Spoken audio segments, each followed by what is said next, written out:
Hello and welcome back, friends, to Perfect American Accent. We are ready to play Words with Friends. I am your friend with the words, and I'm here to teach you a little bit about the Perfect American Accent, specifically our first entry into rhyming and what it means to be a rhyme. Maybe some words that rhyme that shouldn't, and vice versa. Rhyming is a fun thing.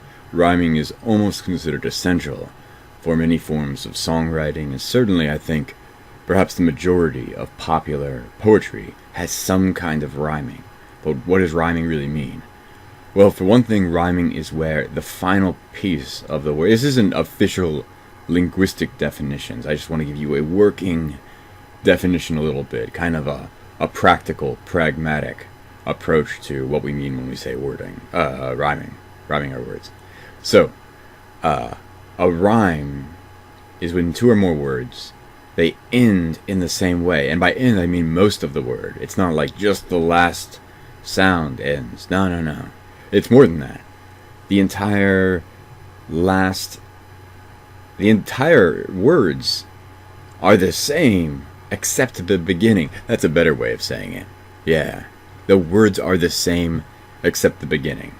That's what people think about when they think about a rhyme, when they're being strict about it at least. So, the word rhyme, what did it rhyme with? So, rhyme rhymes with lime. Lime, like a citrus fruit, a little bit like a lemon, but not exactly. Lime rhymes with rhymes with slime. Slime is gross, icky, sticky, like old jelly is like slime. So let's see.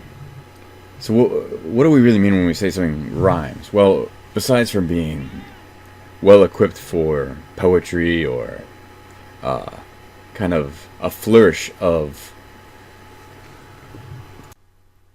Alright, we're on. Welcome back, my Perfect American Accent speakers. Today we're talking about rhyming.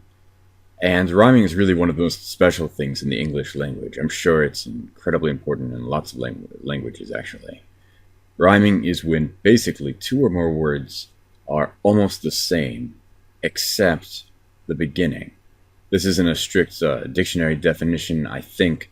This is my definition, just to give you an idea of how I think most people use the word rhyme most of the time. Most of the time. I'm still saying moose instead of most. Take that into consideration that even your tour guide on the journey to speak with a perfect American accent does not actually have a perfect American accent. That's right. I'm on this journey with you. So let's jump into how to speak with a perfect American accent, the basics of what it means to rhyme. Touching upon how I kind of started, there's no real one definition of a rhyme.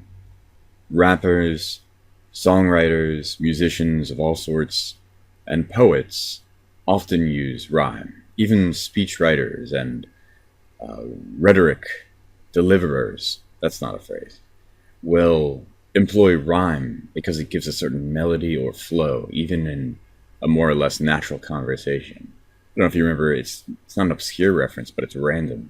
In 1996 Independence Day movie, when the president says, we will not go away without a fight, we will not go quietly into the night, we're going to survive. And then he goes on and on. It's just that the rhyming there, even though it didn't end in a rhyme, it helped his speech kind of crescendo to that boiling period. So rhyming is special. So rhyme, what rhymes with rhyme? Lime rhymes with rhyme. Does lime rhyme with rhyme? Here's how we can tell. We cut off the L at the beginning of lime, and we cut off the R at the beginning of rhyme, and it's I'm. Same sound, same word except for the beginning. That's a good rhyme right there. Now, something that we will often be talking about in other videos is just how little the spelling of a word has to do with how it's pronounced. The most spelling can do is give you a vague idea of how it's likely to be pronounced. But really, you have to memorize how each word is spelled individually. So that's why lime and rhyme aren't spelled similar, even outside of the front. Also, there are situations where words can seem like they rhyme, but sort of don't really. Good and food. These are both an oo sound. These are both a U sound, but there are many different forms of each vowel in English. So we have good. That's a sound. I'm doing like I'm going to weirdly kiss someone. Good, with permission, of course. And on the other hand, though, food. It's a tighter sound, is it? I'm not getting to the more formal, long vowel, short vowel, because I find that those aren't always consistent, and I don't know if they're actually that helpful, because it doesn't really define what we mean when we say these to people who don't already know what long and short vowels are in every situation. And if they do know, then, they don't need me to describe the different vowel types for a U sound. So, good does not rhyme with food, but it almost rhymes. It's close to rhyming. Close enough that some people might believe that is close enough. You can make a song where you're going for rhymes, and that still works. Or they might say, you know what? That still works for this poem I'm making. Same with poetry that rhymes. It's important to be exactly correct, but not that important, because enough poets throughout history, and even modern poets especially, don't necessarily care if it rhymes completely. Words can look like they rhyme, being visually rhyming, as I think of it just now. So good has the O-O-D spelling. O-O-D. That blood has. But blood, if we're going to be consistent, would be either blood, like good, or blood, like good. I'm not saying that right. Good? No, that's not right. Good, blood, food. That's what I meant. So blood doesn't rhyme with food, and blood also doesn't rhyme with good.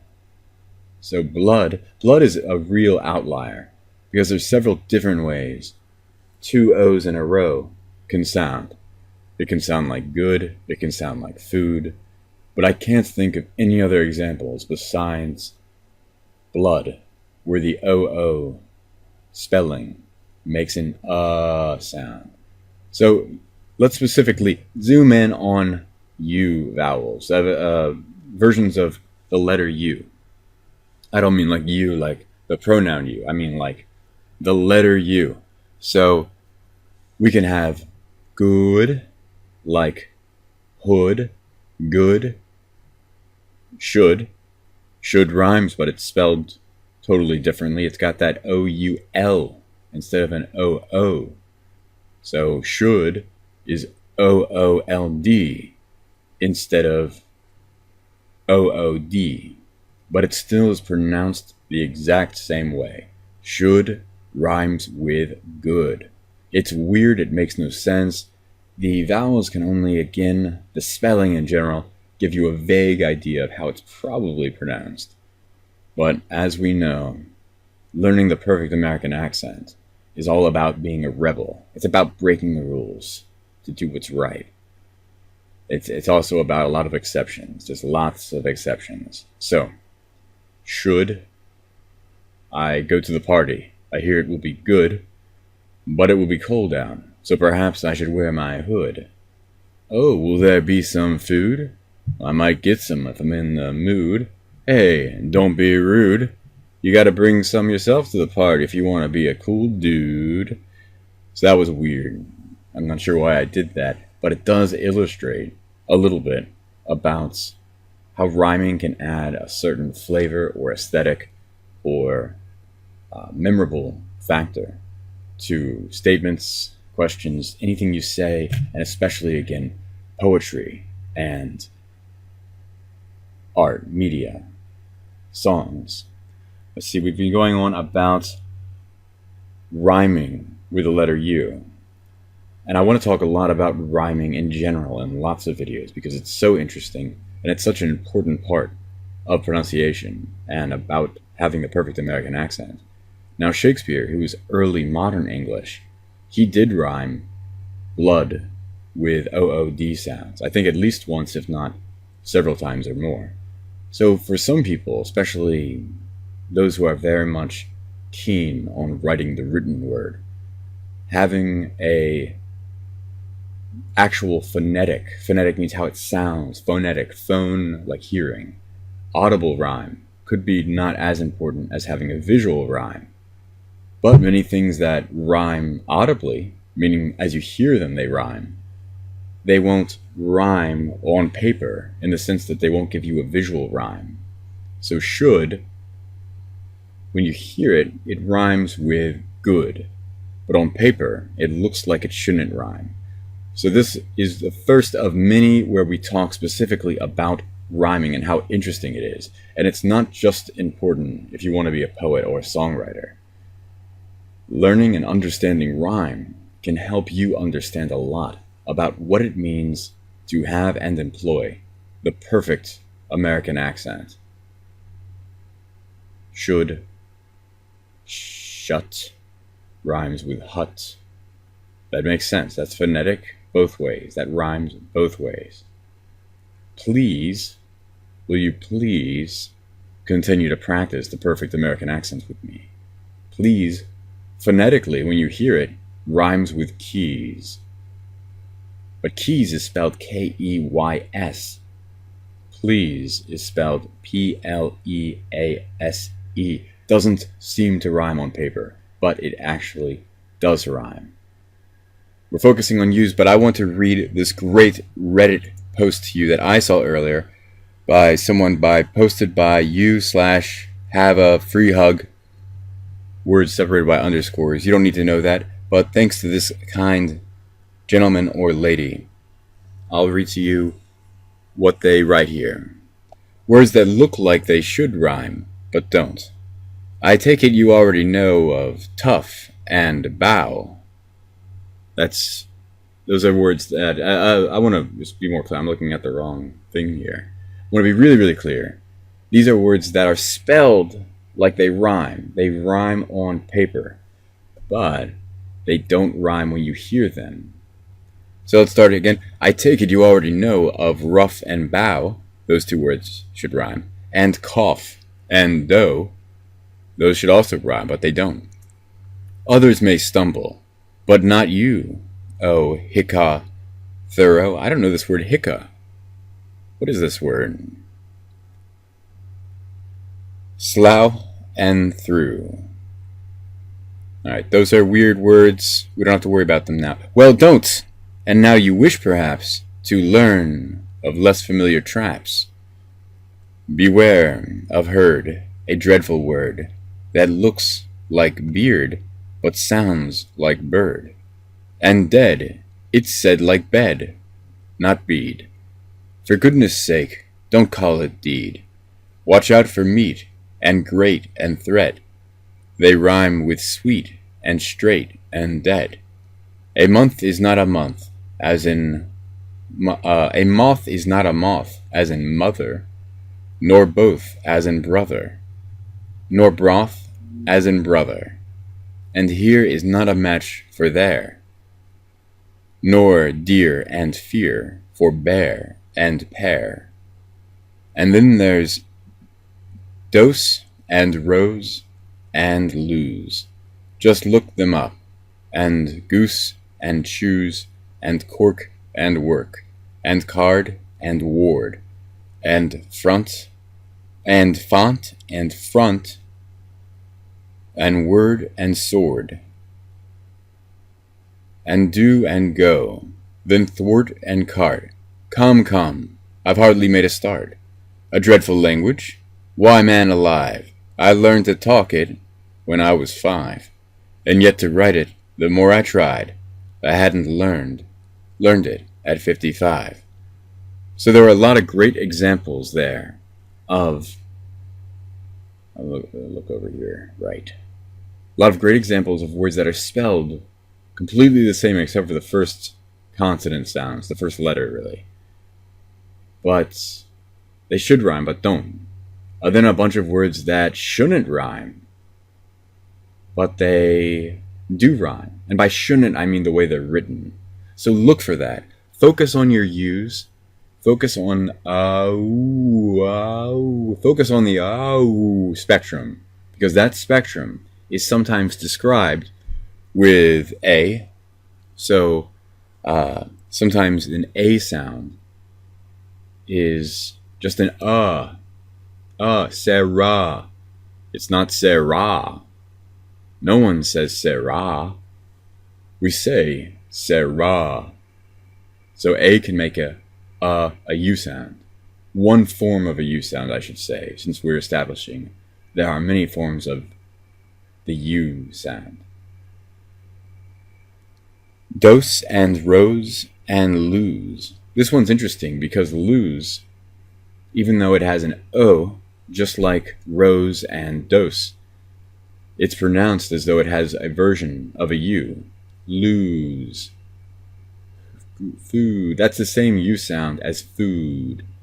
Lose, food. Now they don't quite rhyme because the ending is different. Food, lose. But some writers or songwriters or whoever will consider it to rhyme if even the same vowel is the same, and they're more or less not very different at the end. I think that's weird, but it's okay. Dear and fear. These are not U words. Little tangent here, little preview of things to come. Dear and fear are spelled with an E-A-R.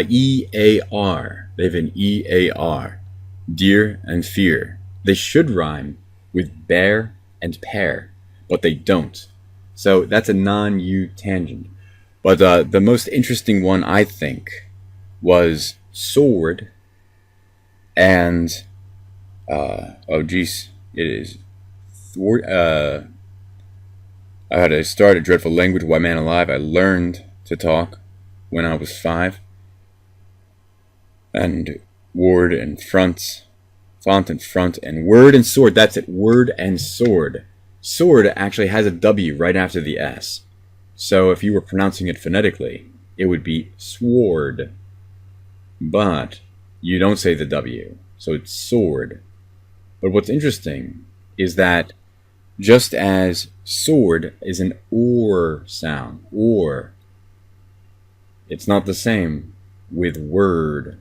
Word, you don't have to bite into those R's as hard as I am. But word has an ER sound. It doesn't have an or sound. You don't say ward if you mean word. We talk about this in other videos as well. That's a diphthong. A diphthong is when a vowel almost has more than one syllables, and you can't hold a single part of the vowel in order to keep it going. You can't go ward. You have to stop somewhere. So where do you stop at? Ward.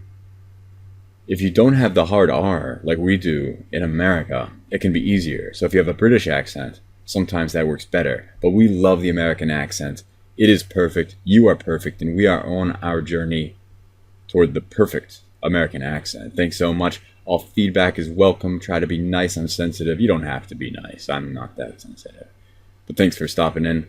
Tell me more about what you would like to see in upcoming videos, what you would like me to explain, give examples of, what subject matter as far as the perfect American accent, or English, or linguistics, or speaking, or writing, or communication generally. It's my forte, it's my wheelhouse, it's one of the few things that I'm relatively good at. Thank you again. I'll see you guys later.